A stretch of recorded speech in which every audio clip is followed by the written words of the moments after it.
You know, there's a comment section on YouTube, and before I even start this video, I want to say two things. One, this is the second time I'm recording this video, and two, thank you guys so much for everything you guys brought to me this year, because I started this year off with like a little over 100 subscribers, and now we're almost at 750, which I greatly appreciate each and one of you guys coming in. I've gotten a ton of comments, like just reading through the comments list, yeah.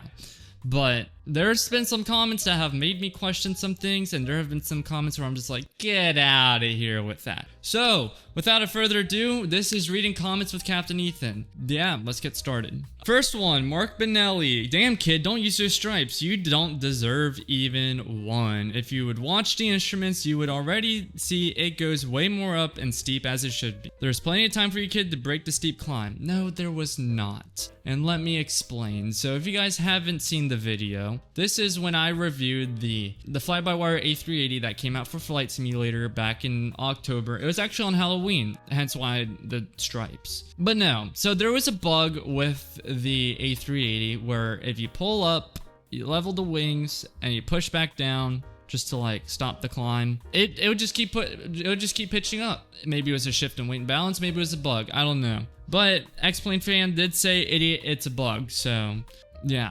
Because when there's a glitch in Flight Simulator, that apparently means that I do not deserve to be a pilot in real life. And I also did mention it in the video too, so that's how you know he didn't watch till the end. Batman Official says, can you get a better camera? If you guys want me to get a better camera for my live streams, make your friends join. Let's get the channel monetized. I'm not the richest person in the world, okay? Mike Pattison, full rip.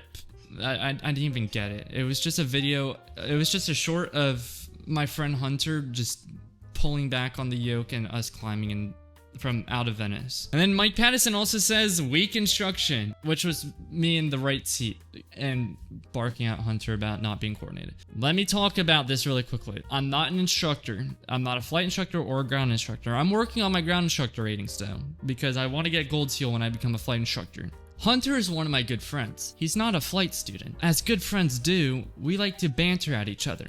I mean, he'll call me an idiot, I call him an idiot. That's just how friends are. I don't know if girls work the same way, but I mean, that's how my guy friends were. But no, I'm not an instructor, and I was just making a joke to him because he was a little bit nose left. Mountain Dew Man says, hey buddy, hey, how you doing? The DP is looking for perfection. You cannot look up anything. You must know all the chart legends in AWS for weather charts. You cannot answer a question incorrect. The DP will allow you to answer one question wrong. All of the other questions must be correct. That is false. Basically, the DP is trying to make sure that you're a safe pilot in order for you to get your rating. So you can mess up on a few things on a check ride, but then you have to correct yourself back into the standards. If you're consistently out of standards on a check ride, that's when you fail. But there's a few things on my check ride that I missed. I missed accelerated stalls. We'll talk about that in a second. And I missed the weather minimums that make it IFR, which is, I think, 1,003 statute miles visibility.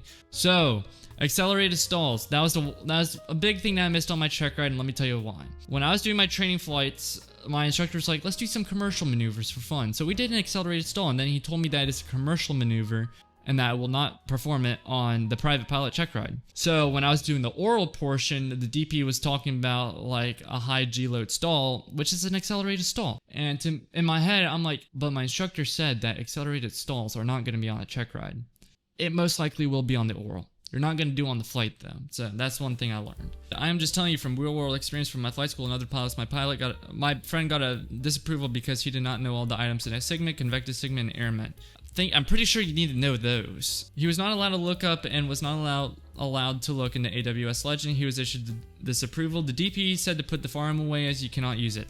No, you can use a FARM on a check ride, but if you're consistently using it on a check ride, that's how the DP knows that you're not going to be a safe pilot. The purpose of having the FARM or other material out with you during a check ride is to help you it's not like help you know the answer, it's like help explain the answer. So like, for example, preventative maintenance. I know for a fact that nobody, unless you're like somebody who studies the FAR religiously is going to know all the things about preventive maintenance. Usually on every check ride, you're going to have to look up Part 43, Appendix A.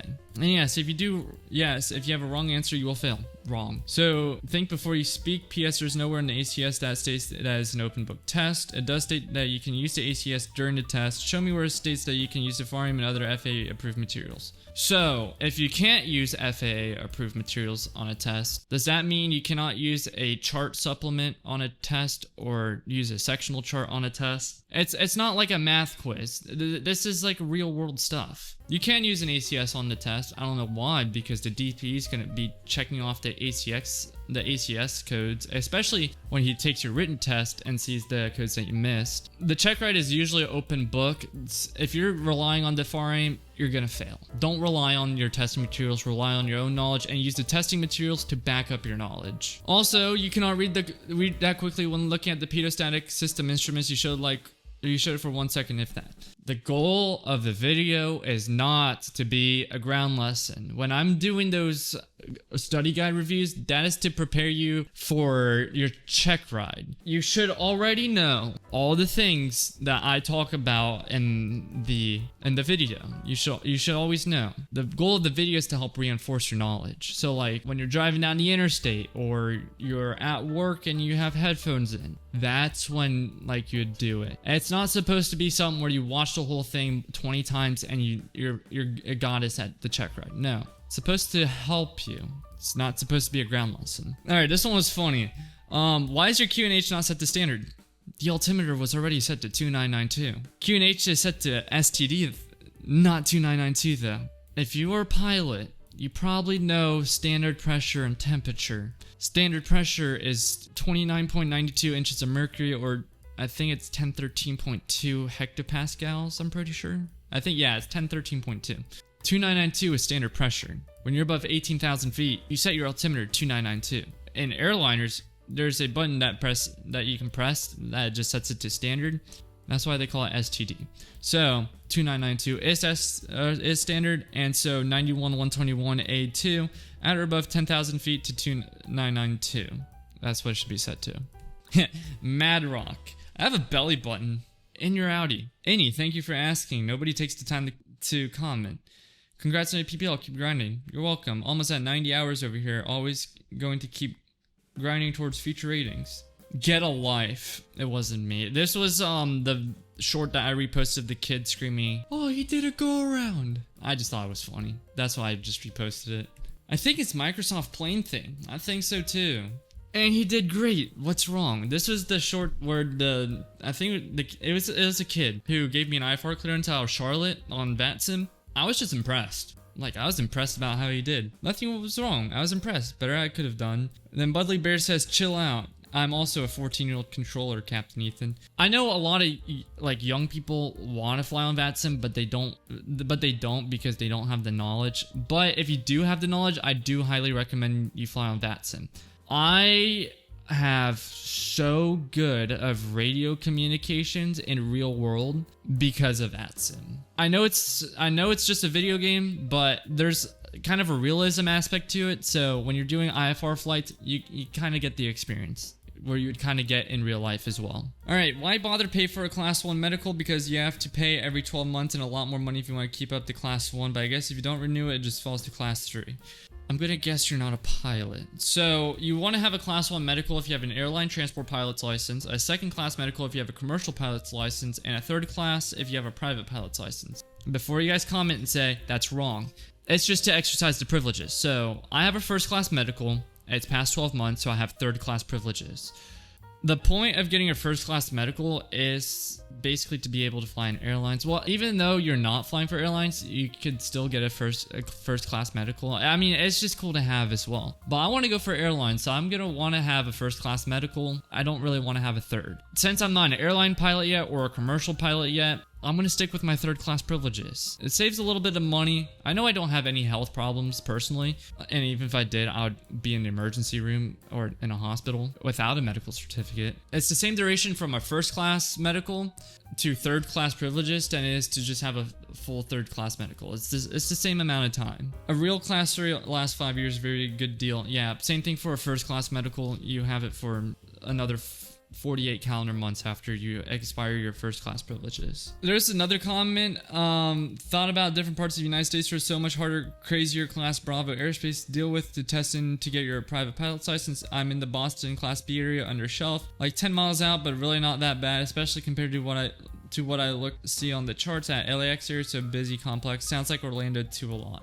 Let's talk about Bravo airspace. Bravo airspace seems scary because you need to have a clearance in it, and you also have to have an endorsement as a student pilot to go inside Bravo airspace. I've been in the Bravo, let's see here. I've been in the Bravo, I think twice in the Tampa Bravo. I've been in the Orlando Bravo, I'm pretty sure. I'm pretty sure I was in the Orlando Bravo. It was in the Melbourne video that I did. It's not scary. You just want to be on top of your comms. Make sure you have that Bravo clearance. Like, there's one time I was flying with my instructor and we confirmed that we were cleared into the Bravo. That's also pretty good. Actually, that makes it 4 times I've been in the Bravo. I just remembered. It was when I got my license, like literally the week after I got my license, I got a Bravo clearance. Flying with my instructor, flying with Hunter to Melbourne, and then also flying with Hunter back into Clearwater. We got a Bravo clearance as well. Bravo is not that difficult. You just kind of want to be on top of your situational awareness. Can you take your PPL textbook like the Jeppesen Private Pilot book into the written test exam site? Can you use it to look up answers to questions? I heard just last week from a CFI said yes, you can do this. I'm surprised, never heard this, especially the last 4 years, because I thought you had to know and or memorize a lot of stuff to be ready beforehand. Can you also take in with you the FARA manual too then? So what is the real facts truth? Can you take the textbook in with you? Can you also take like the prepared cheat sheet of 1 or 2 pages of major critical items? Thanks, great video. Do more, please. Good luck. No, you cannot bring. I don't really think you can bring anything to the testing room except maybe a water bottle. I mean, it's a secured test, so like they're gonna make sure that you don't have your phone, don't have a smartwatch. They're gonna provide you usually with a calculator, an E6B plotter, and then you have what's called a testing supplement. I think it's called a testing supplement. It's like a book that has all the figures in it that you would need for the test. I don't think you can.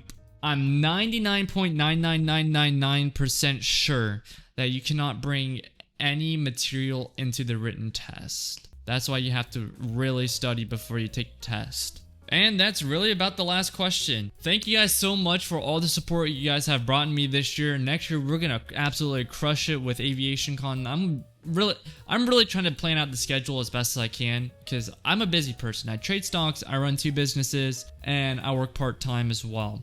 One of the businesses is video editing, and those take a while, so I try to fit editing my videos into the editing schedule as well, so I can try to get content out for you guys. If you guys have any questions, make sure you guys comment them down below. And if you guys haven't already, go join my Discord server. Make sure you guys like, subscribe, and comment. And we'll see you guys in another video. And Merry Christmas to everyone.